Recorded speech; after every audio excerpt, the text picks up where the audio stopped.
मराठा आणि कुणबी एकच आहे, त्यामुळे मराठा समाजाला ओबीसी मधून आरक्षण द्या ही मागणी मनोज जरांगेंची आहे। मात्र त्या मागणीला राज्यकर्त्यांकडून सुद्धा विरोध होत आहे। काल चंद्रकांत पाटील म्हणाले की सरसकट मराठा समाजाला कुणबी प्रमाणपत्र देता येणार नाही। आपल्याबरोबर मराठा समन्वयक योगेश केदार आणि ज्या शिंदे समितीमध्ये लिपिकचं काम करतात कांचनताई आपल्याबरोबर आहेत। काल चंद्रकांत पाटील असं म्हणाले की सरसकट मराठा समाजाला कुणबी प्रमाणपत्र देता येणार नाही किंवा मनोज जरांगेंची मागणी जी आहे ती सरसकट मान्य करता येणार नाही। महाराष्ट्राच्या कानाकोपऱ्यात असंख्य असे दाखले आहेत, पुरावे आहेत की त्यामध्ये मराठा आणि कुणबी एकच आहे असं म्हटलं जातं आहे। आता हे आमच्याकडे जुनं रेकॉर्ड सगळे घेऊन आमच्या कांचनताईनं आलेले आहेत, हे तुम्ही सगळे बघा। हे एकदम असं जुनं ह्याला काढलं तरी आता हे फाटायची परिस्थिती आहे, पण सगळे कलेक्शन करून आता हे सगळे घेऊन आलेले आहेत। कांचनताई ह्या स्वतः मोडी आणि याच्या भाषांतर फारसी भाषेचं लिप्यांतर करतात। मला चंद्रकांत दादा पाटलांना सांगायचं आहे की तुमच्या काळामध्ये गायकवाड कमिशन नेमलं होतं आणि देवेंद्रजींच्या काळामध्ये मुख्यमंत्री असताना सुप्रीम कोर्टामध्ये केस चालली 5/5/2021 पर्यंत। त्या आयोगानं सुद्धा अशी शिफारस दिलेली आहे की मराठा आणि कुणबी हे एकच आहेत, म्हणून मराठा हा सामाजिक आणि शैक्षणिकदृष्ट्या मागास आहे, तो आरक्षणास पात्र आहे असा रिपोर्ट होता। फक्त त्याचे भाषांतर वगैरे कोर्टात झाले नाहीत। एक्स्ट्रा ऑर्डिनरी सर्कमस्टन्सेस सिद्ध करायला त्या काळात नंतरच्या म्हणजे उद्धव ठाकरेच्या काळामध्ये कमी पडले, परंतु मराठा समाजाला आता एक लक्षात आलेलं आहे की आमचं जे हक्काचं आरक्षण आहे ते 50%च्या आत आरक्षण आहे। आम्ही 1871 पासून जर जातीनिहाय जनगणना बघायला गेल्या तर ह्या शिंदे असं म्हणाले की समाजाला सरसकट देता येणार नाही, व्यक्तीला देता येईल।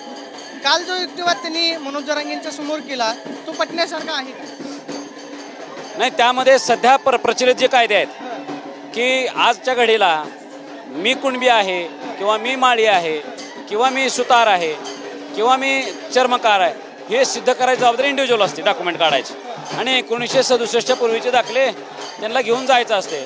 पण न्यायमूर्ती संदीप शिंदे साहेबांना मनोजदादांच्याकडनं ही रिक्वेस्ट केली गेली, आमच्या सकाळ मराठा समाजाचे केले गेले की जो हैदराबादचा गॅजेटेर आहे त्याच्यामध्ये क्लिअर कट आहे 1871 ते 1911 पर्यंत, तिथं तुम्हाला मराठा ह्या नोंदी सापडणार नाहीत। नंतरच्या काळामध्ये हळूहळू मराठा वाढत गेले आणि मराठा हा शब्द प्रत्येक जातीच्या पुढे लावला गेला होता। म्हणजे मराठा माळी, मराठा कुणबी, मराठा धनगर, मराठा चांभार, मराठा महार, मराठा ब्राह्मण, या महाराष्ट्रातल्या सगळ्या जातीच्या पुढे मराठा शब्द लावला जायचा। आपल्या देशाच्या जनगणनेमध्ये सुद्धा पंजाब, सिंध, गुजरात, मराठा, द्राविड, उत्कल, बंग हे मराठा हे सुद्धा भूवाचक शब्द आहे, भौगोलिक शब्द आहे। त्यात का मराठा एक फक्त जातीचं नाव घेतलं जाते ना, पंजाब, सिंध, गुजरात, द्राविड, उत्कल, बंग हे सगळे भूगोलच्या वर राहणार आणि केवळ मराठा जातीचं असं राहणार आहे का? महाराष्ट्र भूमीमध्ये मराठी ज्यांना बोलतायत ह्या परिसरात मागणी मान्य करण्यासारखी आहे, 100% मागणी मान्य करता येण्यासारखी आहे। माननीय देवेंद्रजींना आणि शिंदे साहेबांना आम्ही आठवण करून देऊ इच्छितो की ह्या राज्यामध्ये मराठा समाज जर सोडला तर कुठल्याच समाजाची आयोग नेमून डेडिकेटेड कमिशन नेमून सामाजिक आणि शैक्षणिक मागासलेपणाचे सर्वेक्षण झालेले नाहीत। इंदिरा साहनी जजमेंट नंतर इंदिरा साहनी जजमेंटने ज्या काही रिकमेंडेशन केलेल्या आहेत ह्या पुढं आरक्षण घ्यायचं असेल तर आयोग नेमून इम्पेरिकल डेटा गोळा करा आणि जर एखादा समाज सामाजिक आणि शैक्षणिक मागास ठरलेला असेल तर त्यालाच ओबीसी आरक्षणाचा लाभ घेता येईल। मला एक सांगा, आजच्या घडीला मराठा समाजाकडे 2-2 आयोगानं मागास ठरवलेला आहे, सिद्ध झालेला आहे आणि हा महाराष्ट्रातला एकमेव समाज आहे। सरकारची फक्त इच्छाशक्तीची अडचण आहे। ताई तुमच्याकडे नक्की काय पुरावे आहेत? मराठा आणि कुणबी एकच आहेत असं मनोज जरांगे म्हणतायत, मात्र सरकार म्हणतंय की सरसकट मागणी मान्य करता येणार नाही, नक्की काय? हां, आता हा सातारा गॅझेटियर आहे। या सातारा गॅझेटियरमध्ये दिलेले की 1881 मध्ये कुणब्यांची संख्या 5,83,559 आहे आणि 1931 मध्ये तो 5,789 झालेला आहे। म्हणजे कुणब्यांची संख्या घटली आणि मराठ्यांची संख्या वाढली, त्याचं कारण या नोंदी आहेत। हे सातारा गॅझेटियर आहे, महाराष्ट्र शासनाचं अधिकृत गॅझेटियर। हो, अधिकृत शासनाचं गॅझेटियर, म्हणजे हेच गॅझेटियर लागू करण्याची जरांगेंची मागणी। हां, आणि ज्याच्यावर गॅझेटियर बनलंय या त्याच्या नोंदी 1871 मध्ये तुम्ही इथे बघू शकता, मी लिहिलेलं आहे की 1875 साली Satara gazetteer Bombay presidency volume इंग्रज अधिकारी जेम्स कॅम्पेबल ज्यांनी बनवले हे गॅझेटियर 1871 त्याची पहिली खानेसुमारी झाली होती, म्हणजे पाकिस्तान बांगलादेशसह. आणि तेव्हा त्यांच्या ही जी जनगणना झाली त्याच्या ह्या सगळ्या नोंदी आहे, त्याच्यावरती हे सातारा गॅझेटियर बनलेले. मग ज्यावेळेस गॅझेटियर बनलो तर त्यावेळेस 1800 असणारी व्यक्ती 1860 किंवा 1860 नंतरच्या या कुणबी नोंदी आहेत. जसं तुम्ही बघू शकता इथे 1905 ही व्यक्ती दिसते, गोविंदा कानू वयंकू ननवरे कुणबी नोंद आहे. हां,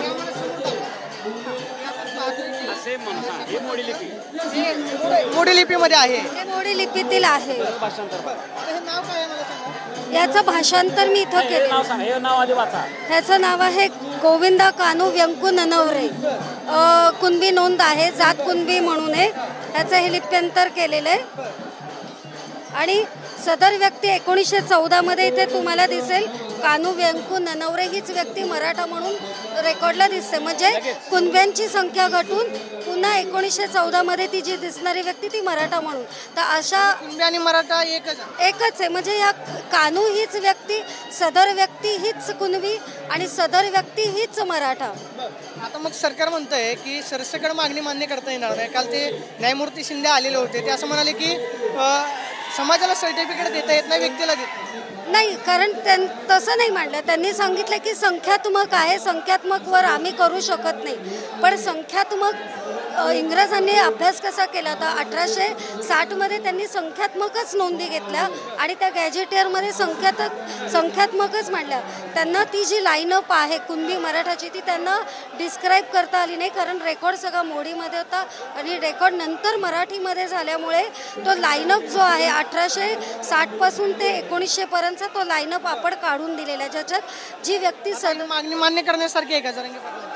हो, मागणी मान्यासारखी, कारण हे सगळे शासनाचे कागदपत्र ऑथोराइज पुरावे आहेत. आता जर जरांगे जो रेकॉर्ड तुम्ही पाहताय तो देखील संपूर्ण औंध संस्थानाचं दप्तर आहे आणि औंध संस्थानाचं आहे, ज्याच्यात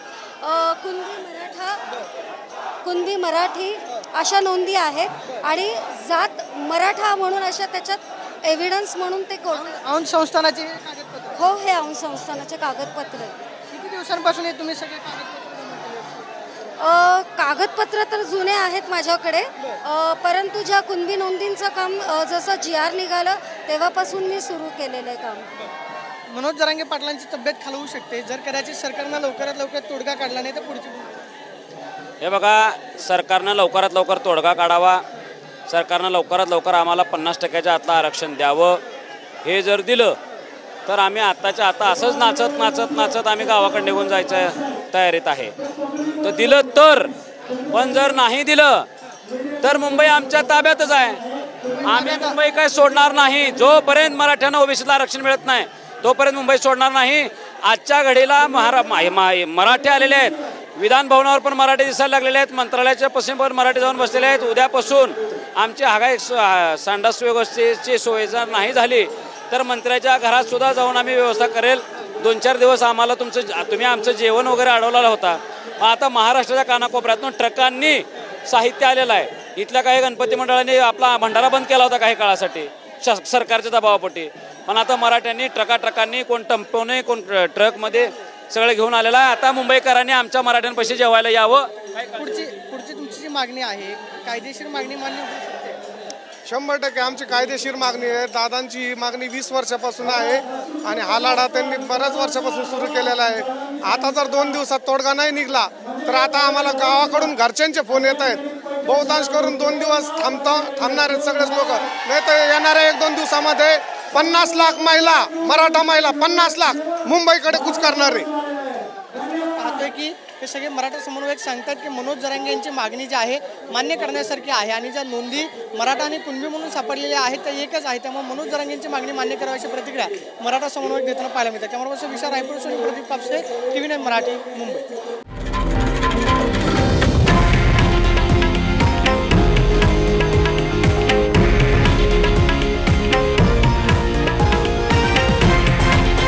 हे आहे देशातील नंबर 1 न्यूज नेटवर्क आणि आपण पाहत आहात TV9 मराठी, एकमेव.